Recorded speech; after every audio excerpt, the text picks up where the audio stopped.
Muy buenos días, queridos hermanos. Hoy día vamos a continuar con nuestra sección de eclesiología correspondiente a la teología sistemática 4.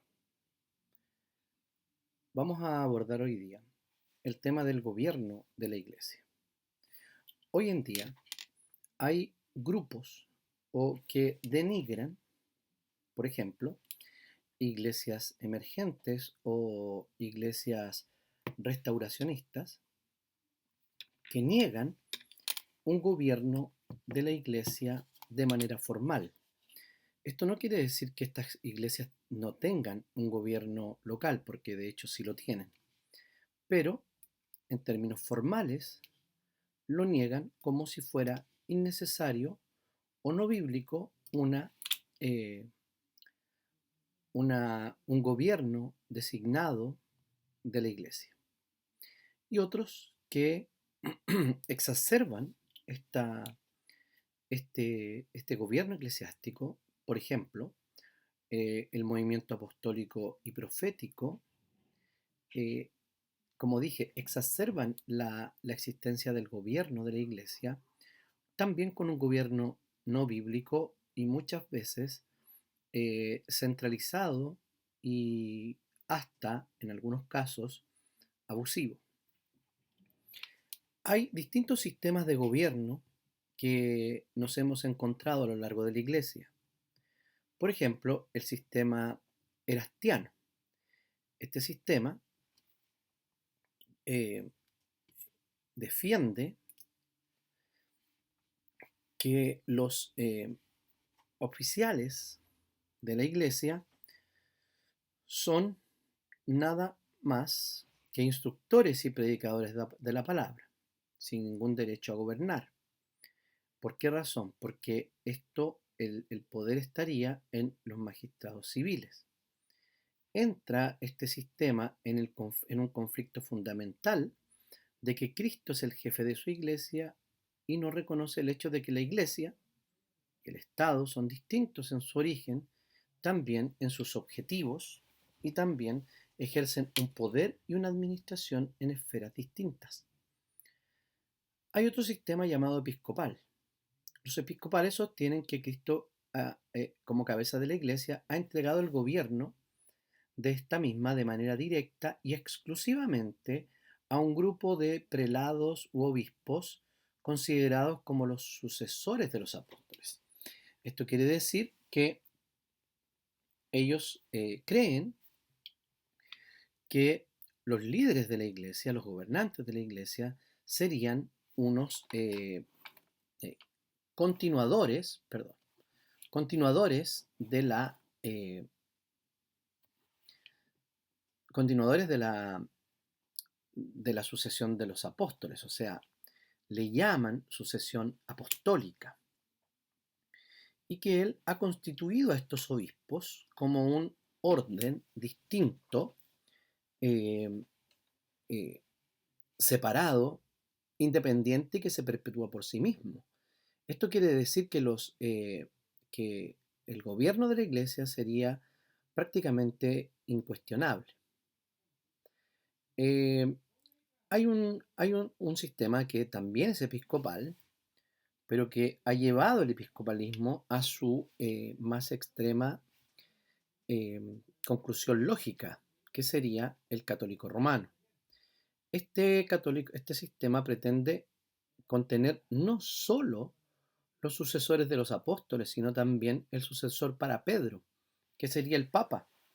Y este sería el primus inter pares, porque sería Pedro el primero entre los pares y reconocen como representante especial de Cristo a este sucesor. La Iglesia de Roma entonces tiene una naturaleza absolutamente monárquica. Bajo el control de su papa infalible, tiene derecho a determinar, a regular la doctrina, la adoración, el gobierno, etc. De hecho, esa infalibilidad la podemos ver cuando el papa habla ex cátedra, o sea, desde la silla del papa romano.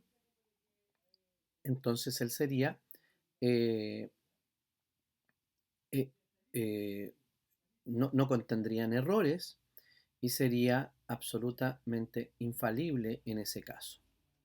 Hay otro sistema que va, digamos, al lado contrario de estos sistemas que acabamos de ver, que sería el sistema congregacionalista. Este sistema congregacionalista, que es un sistema eh, eh, más bien de iglesias independientes, que cree que una congregación es una iglesia independiente y completa, y que tampoco depende de ninguna otra. Este tipo de gobierno descansa exclusivamente en los, eh, eh, en los miembros de la iglesia. ¿Por qué? Porque estos están capacitados para ordenar los asuntos.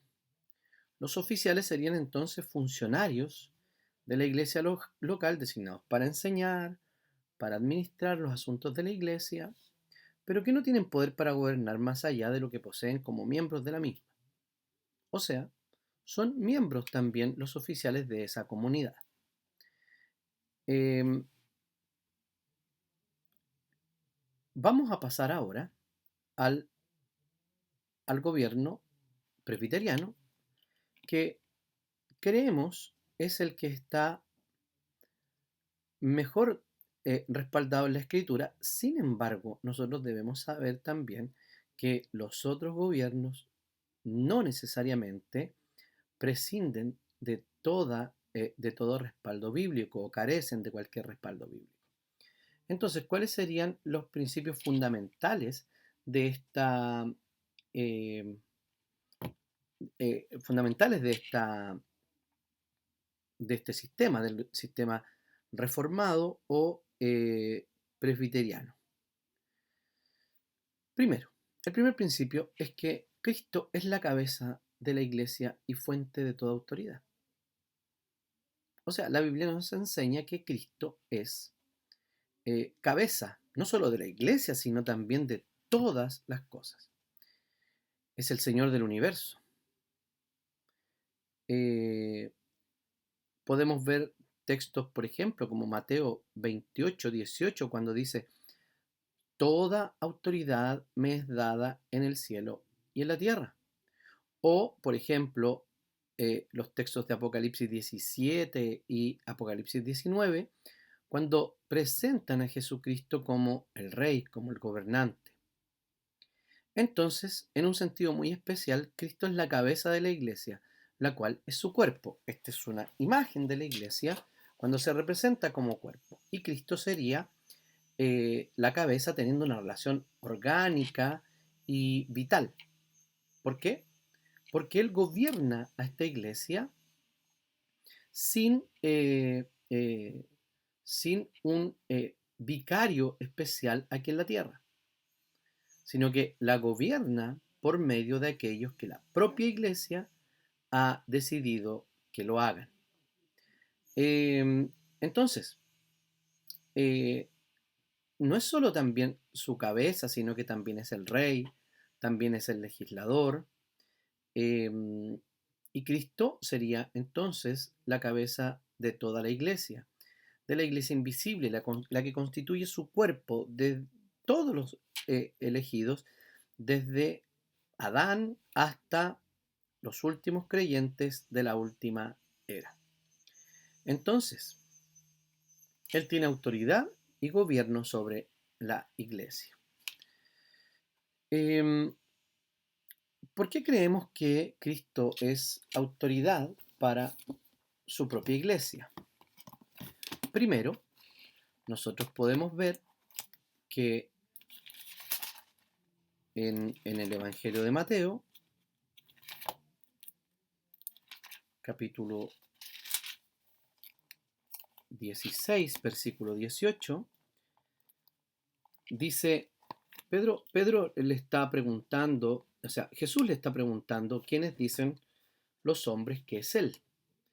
Y Pedro le responde lo siguiente. Le dice, preguntó, ¿y ustedes quiénes dicen? Voy a leer desde el 15. ¿Quiénes dicen que soy yo? Simón Pedro respondió, tú eres el Cristo, el Hijo del Dios viviente. Entonces Jesús le dijo: bienaventurado eres Simón, hijo de Jonás, porque no te lo reveló ningún mortal sino mi Padre que está en los cielos. Y yo te digo que tú eres Pedro, y sobre esta roca edificaré mi iglesia, y las puertas del Hades no prevalecerán contra ella. Entonces, la autoridad que tiene eh, el Señor no es una autoridad que está en el consenso de los miembros de la iglesia, sino que muy por el contrario, Jesús tiene autoridad y sobre esa autoridad y sobre esa verdad de que Él es el Cristo, el Hijo del Dios viviente, funda su iglesia. Él también instituyó los medios de gracia que deben administrar la iglesia. Esto lo veremos en detalle en la próxima clase, que es sacramentos, la palabra y los sacramentos y también la oración.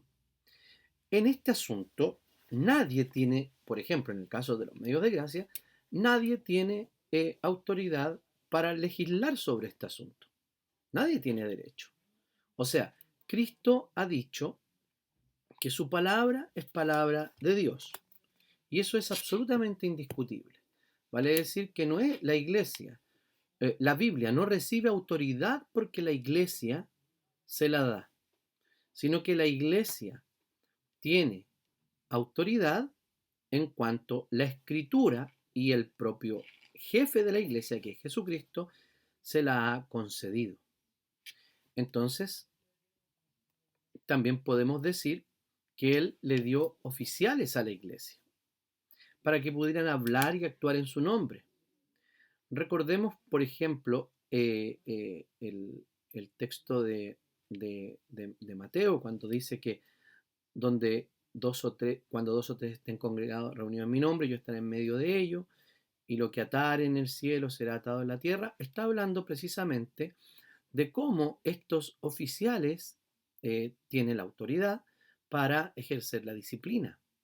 También en Efesios capítulo 4, el apóstol Pablo nos dice que él mismo constituyó a unos apóstoles, a otros profetas y a otros pastores y maestros. ¿Para qué? Para preparar al cuerpo para la obra del ministerio.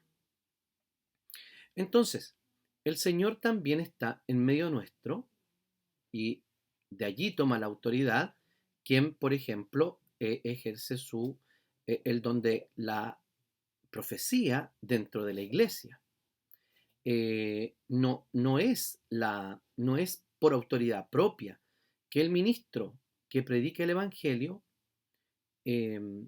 lo hace, sino que también es una autoridad conferida, y en realidad el ministro, al predicar la palabra, no se constituye él como autoridad, sino que es Cristo por medio de su palabra, revelada por el Espíritu Santo, quien tiene autoridad. Es así como Cristo gobierna la iglesia, no por fuerza, sino la gobierna mediante su Espíritu Santo. Es el Espíritu Santo quien, por medio de la palabra, en términos objetivos, por medio de la palabra, instruye a su iglesia. Entonces, esto es totalmente vinculante. No es que el Señor nos invita a la obediencia, sino que el Señor nos ha regalado una nueva obediencia para vivir conforme a su palabra. Entonces, Cristo sería el único gobernante soberano de su iglesia. La iglesia, en términos de su gobierno, creemos que es democrático representativo, pero que está sujeta a un rey supremo, a un soberano, a un monarca que es Jesucristo. Entonces no hay poderes independientes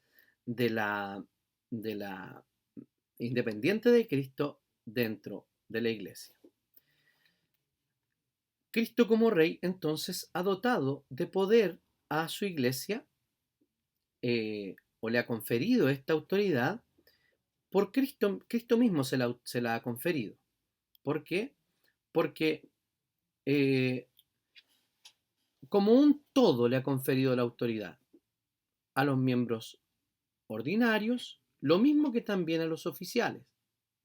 Entonces, los oficiales reciben por parte de Dios y mediante la aprobación de la Iglesia, reciben una medida adicional de poder, según dice Luis Berkhoff. ¿Para qué? Para que cumplan sus deberes respectivos en la Iglesia de Cristo. Entonces, el poder que se le confiere a la Iglesia y la autoridad y los oficiales, la que reciben los oficiales, la reciben directamente de Cristo. Son representativos, pero no son diputados, dice Berkhoff, o delegados del pueblo. Digámoslo así, cuando elegimos a un presbítero, cuando elegimos a un oficial de la iglesia, no estamos enviando a alguien para que nos represente delante del consistorio, y delante del consejo local de la iglesia. Cuando elegimos quién será autoridad de Cristo, autoridad de Dios delante de nosotros. Entonces, los antiguos teólogos decían con frecuencia, todo el poder es de la iglesia. En actu primo, o fundamentalmente está en la iglesia misma. En actu secundo, o en su ejercicio, está en aquellos que han sido especialmente llamados para ejercitarlo. O sea, la iglesia como un todo se le ha dado el poder, pero ésta lo concede, o al elegir a sus representantes, permite como una comunidad que ejerzan el poder aquellos que fueron elegidos para lo mismo, o ejercer el gobierno. Entonces, el Señor elige por medio de un voto popular a oficiales representativos de la iglesia. Es la asamblea la que es utilizada por medio del Espíritu Santo y también la acción de su palabra, que ellos reconocen el poder. Muchas veces podemos creer que es la iglesia la que distribuye el poder. Sin embargo, más bien dicho, es que la iglesia reconoce el llamamiento y también, como dije, permite que el poder que se le ha dado a toda la iglesia la ejerzan algunos que fueron llamados para eso. Entonces, este llamamiento no es sino la confirmación del llamamiento interno hecho por el Señor, y reciben autoridad de Cristo. Cuando se le llama representativo, dice Berkhoff, no es más que una indicación del hecho de que fueron elegidos para el oficio por su pueblo, y no implica que deriven autoridad del pueblo. De aquí que no se les considere diputados o instrumentos que nada más sirven para cumplir los deseos del pueblo, sino gobernantes cuyo deber es aprehender y aplicar con inteligencia las leyes de Cristo.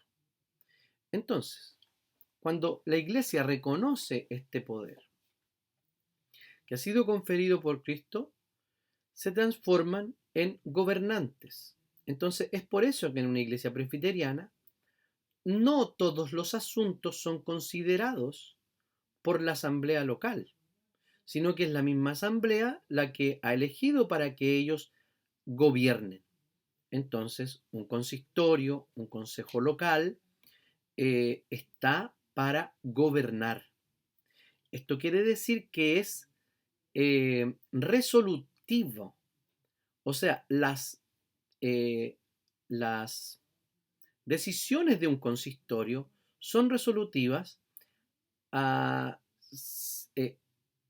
con las excepciones que las propias normas internas de la iglesia lo delimitan. Por ejemplo, solo un ejemplo, en la Iglesia Presbiteriana de Chile no se puede decidir sobre la compra o la venta de un bien por ejemplo, de un templo, si no es previa consulta como primer paso a la asamblea local. Y luego sigue los conductos regulares, por ejemplo, si hubiera un tipo de financiamiento, pasada al consistorio y luego al sínodo, que sería en nuestro caso el tribunal nacional, que abarca todo el país, quien en su asamblea podría decir o decidir aquella compra. Entonces es una, es un gobierno que tiene también sus limitaciones. El gobierno presbiteral, de los presbíteros digo consistorial, tiene sus límites, pero en la mayoría de los casos sería resolutivo. Por ejemplo, tampoco es el consistorio quien elige al pastor ni el tiempo que el pastor, que es miembro del presbiterio y no miembro de la iglesia local, el tiempo que va a ejercer su ministerio docente. Entonces, ¿cómo sería? El consistorio habitual lo que hace es presentar uno o varios candidatos para que sean pastores de ese pastor de esa iglesia, y lo que hace la asamblea local es elegir en conciencia, informados, quién quiere que sea su pastor por los próximos, y ahí hay un plazo que la propia iglesia determina. ¿Mm? Entonces, como dije, en esos sentidos, el gobierno local debe también reconocer el poder que ha sido concedido a toda la iglesia y procurando su aprobación en cuestiones que son de mayor envergadura. Pero en otras cosas es el consistorio el que tiene la responsabilidad. Y en cuanto a la cuestión de las enseñanzas, por ejemplo, las tiene el pastor. La liturgia y la enseñanza está bajo su propia responsabilidad. ¿Mm? Entonces, respecto al poder y al cuerpo al cuerpo de gobernantes de una iglesia, tiene el asiento o el inicio en el consistorio local. Y luego este se transfiere a las mayores estamentos o consejos de la iglesia. Sin embargo, en la iglesia presbiteriana, el núcleo irreductible para una iglesia presbiteriana sería el sínodo, perdón, el presbiterio. ¿Por qué? Porque solo una iglesia es presbiteriana en asociación bajo un mismo gobierno presbiterial, en unión con otras iglesias. Esto quiere decir que ninguna iglesia que no tenga comunión con otras congregaciones que formen parte de un presbiterio local podría llamarse presbiteriana. Una iglesia no es presbiteriana si no pertenece a un presbiterio. Entonces, en el sistema congregacionalista, la base, por ejemplo, estaría en la comunidad local y existen por sí mismos. En el caso del catolicismo romano, la base está en los prelados, en aquellos que son ordenados.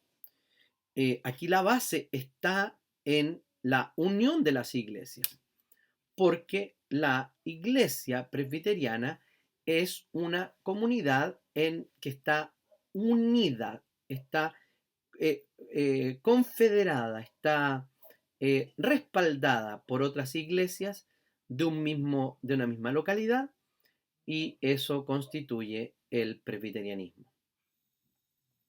Entonces, los oficiales de la iglesia, en términos bíblicos, están primero los apóstoles. Los apóstoles hoy día no es un ministerio vigente, porque en forma estricta se aplica a los apóstoles escogidos por Jesús y también a Pablo, ¿ya? Pero también se designan a otros que ayudaron a Pablo, por ejemplo, en sus quehaceres y que tenían dones apostólicos durante el primer siglo. Ahora, el apóstol, en términos generales, sería aquel que es enviado. Entonces, tal vez los misioneros cumplen con esto, o los plantadores de iglesia, cumplen con estas características apostólicas en cuanto a los dones, pero no en cuanto al oficio. Los profetas. El Nuevo Testamento también habla de profetas. En muchas partes nos habla de profetas y del don de profecía. Eh, la, la, los profetas, según nuestra comprensión, serían aquellos que durante el primer siglo de la historia de la Iglesia, antes de cerrar el canon, eran aquellos que manifestaban la voluntad de Dios en un determinado, en una determinada reunión de culto. Vemos varios casos, por ejemplo, mujeres que profetizaban, las hijas de Felipe. Vemos que algunos también son llamados falsos profetas. Y lo que podemos ver es que el don de profecía hoy día se manifiesta desde el púlpito, es decir, el, el presbítero docente es quien ejerce y manifiesta ese don de profecía cada domingo al predicar el Evangelio. También el Nuevo Testamento habla de evangelistas, ¿ya? En adición a los apóstoles y profetas, también se menciona a los evangelistas. En Hechos también, en 2 Timoteo, por ejemplo, Felipe, Marcos, Timoteo y Tito pertenecerían a esta clase de oficiales. Respecto a los oficiales ordinarios, la Escritura nos indica que hay unos que se llaman presbíteros, traducido como ancianos, o también los obispos, que serían en el Nuevo Testamento la misma clase, sin embargo, la función sería distinta, que es uno que está velando o parado sobre algo para observar al rebaño. Significa ancianos, como dije lo primero, y lo segundo sería como inspectores. El término presbítero también se utiliza en el Nuevo Testamento para referirse a hombres viejos y para designar una clase distinta de oficiales ordinarios dentro de la iglesia. Recuerden que también eran llamados presbíteros o ancianos los miembros del consejo judío, ¿cierto? Los que dirigían la sinagoga o el Sanedrín. Entonces, vemos los dos términos, episcopos y presbítero, o sea, presbítero y obispo, lo vemos usada de manera indistinta. Ustedes pueden ver en varios pasajes del Nuevo Testamento, solamente los voy a citar, Hechos 20, cuando le habla a los ancianos, les dice que ellos han sido puestos como obispos sobre la iglesia para cuidarla, el Señor la ha ganado con su sangre, cuando se despide de los ancianos de Éfeso. Y así también en 1 Timoteo 3, en Tito 1, de hecho, Timoteo ocupa la palabra presbítero y Tito utiliza la palabra obispos para referirse a la misma ordenación. Y tenemos otro tipo de oficiales que son los diáconos.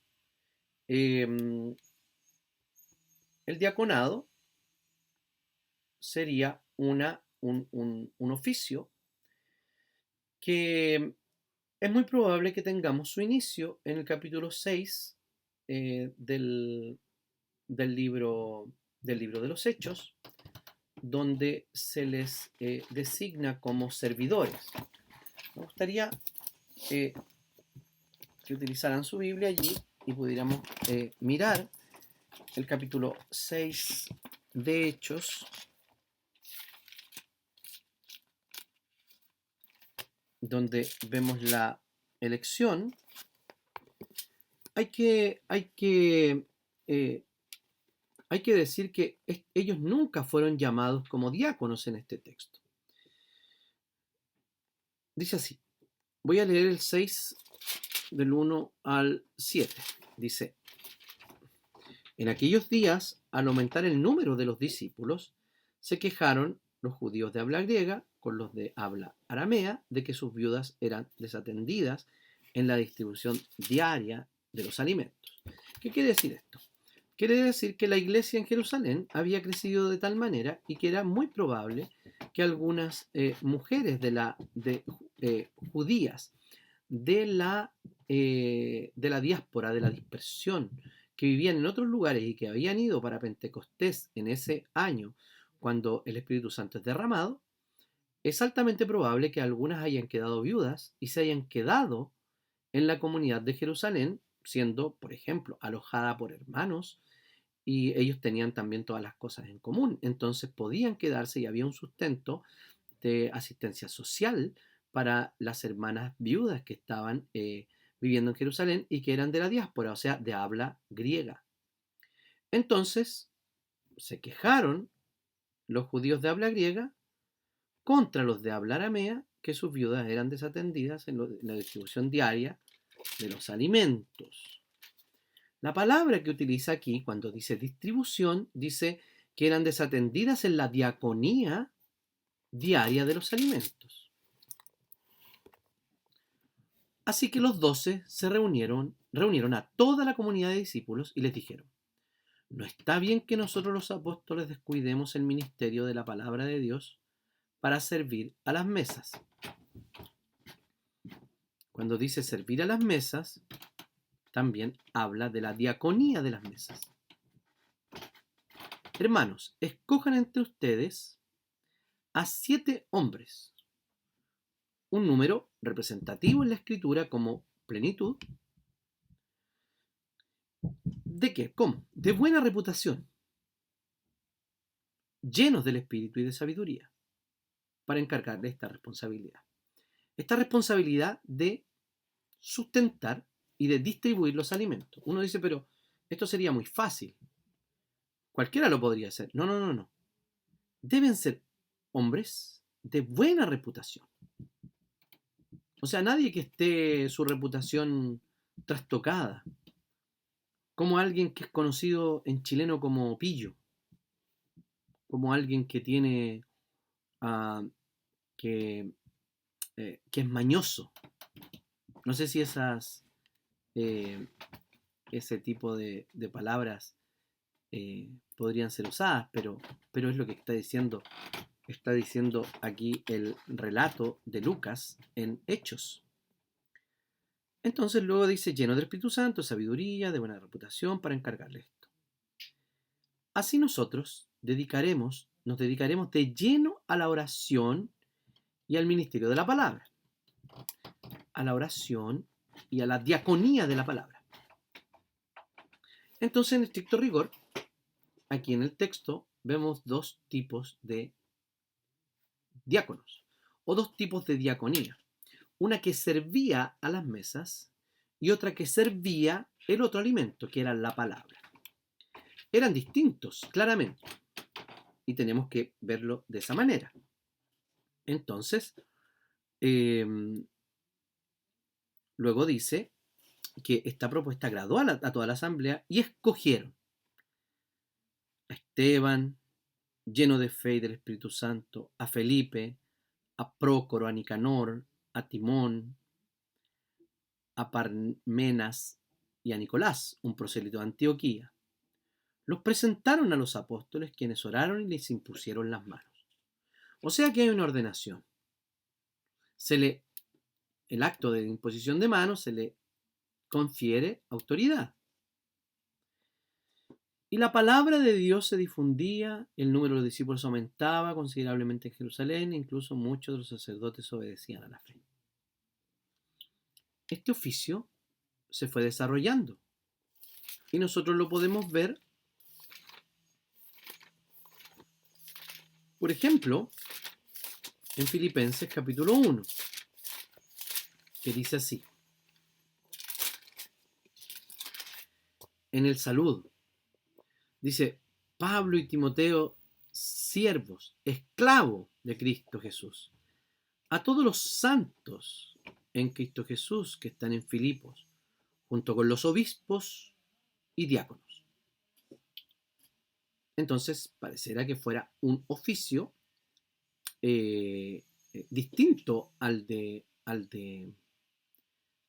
obispo, claramente, pero que eh, se desarrolló dentro de la iglesia como un oficio más y un oficio distinto. Entonces, en términos de diáconos, en el 6, habla del servicio, de la función, diáconos de la mesa, diáconos de la palabra, o diaconía de la palabra, diaconía de las mesas, porque no, como les dije, no menciona la palabra diácono en ese texto. Pero sí vemos la idea y el oficio desarrollado en el Nuevo Testamento. En 1 Timoteo, por ejemplo, allí ya nos vemos el oficio claramente consolidado. Timoteo le llama obispo, parece que lo dije al contrario delante, y habla sobre en el capítulo 3 habla sobre los obispos y los diáconos, ¿cierto? Le está hablando allí a los obispos, y luego dice: los diáconos igualmente deben ser honorables, sinceros, no amigos de mucho vino, ni codiciosos de las ganancias malavidas. Deben guardar con una conciencia limpia las grandes verdades de la fe, que primero sean puestos a prueba, y después, si no hay nada que reprocharles, que sirvan como diáconos. Esto de la prueba es como un diácono debe estar sirviendo antes de ser elegido. Es como cuando una congregación tiene que elegir un diácono y tiene que pensar en quién podría ser, como en esta figura. Tenemos que proponer un diácono.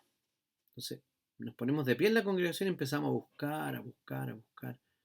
Eso significa que es muy probable que no haya un diácono que haya dado pruebas de que es diácono. La iglesia debe ponerlo a prueba. Y como dije, esto quiere decir que esta prueba, hoy día, la podríamos ver en que, obvio, este es el hermano que tiene que ser diácono. No lo podemos negar. Es evidente porque ha dado prueba de su diaconía, de su servicio. Y aquí hay algo muy curioso que no pasa con el obispo ni el presbítero, que serían lo mismo, obispo y presbítero, pero hay una recomendación asimismo a las esposas de los diáconos. Deben ser honorables, no calumniadoras, sino moderadas y dignas de toda confianza. Y luego vienen las características de los diáconos, o las características, como digo, el carácter que deben tener los diáconos. Porque siempre en términos de los oficios si comparamos dones y comparamos carácter, la balanza siempre se inclina hacia el carácter. Porque es el carácter quien va a administrar los dones que Dios nos ha dado, que son irrevocables. Entonces es el carácter el que el cristiano, el propio diácono o el propio presbítero tiene que poner en ejercicio para que esos dones sean bien administrados. Tito pone allí, en el primer pasaje, le dice que en Creta, para que pusiera orden y dejara diáconos nombrados. Nombrará diáconos de la iglesia, ancianos de la iglesia. Y luego dice: el anciano debe ser intachable, esposo. El obispo tiene su cargo a la obra. Y aquí menciona los dos presbíteros y episcopos. Entonces aquí tenemos el mismo cargo, el mismo oficio, distinta función. Dice que no debe ser violento, etcétera, pero no aparece nada en ninguno de los dos casos sobre las esposas de los presbíteros. Por eso que es muy interesante. Algunos creen que el oficio diaconal en la iglesia primitiva era acompañado por las esposas. O también el diácono maneja y dirige y auxilia una parte tan sensible como son las necesidades de las personas, que sus esposas deben ser eh, con, una, con una cautela eh, intachable. Desde mi punto de vista, lo que puedo ver en la Biblia es que los oficiales de la iglesia deben ser hombres casados, con hijos, etc. Porque la pregunta es, si no ha administrado una casa, ¿cómo podrá administrar la iglesia del Señor? ¿Cómo podrá gobernar la iglesia del Señor?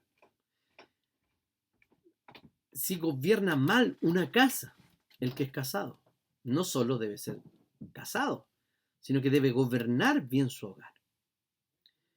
Es lo que puedo ver yo en el Nuevo Testamento respecto a ambos oficios.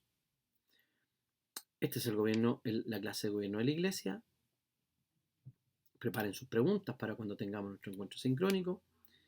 Y me despido y nos vemos en la próxima clase sobre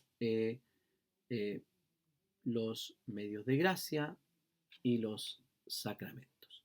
Que Dios les bendiga.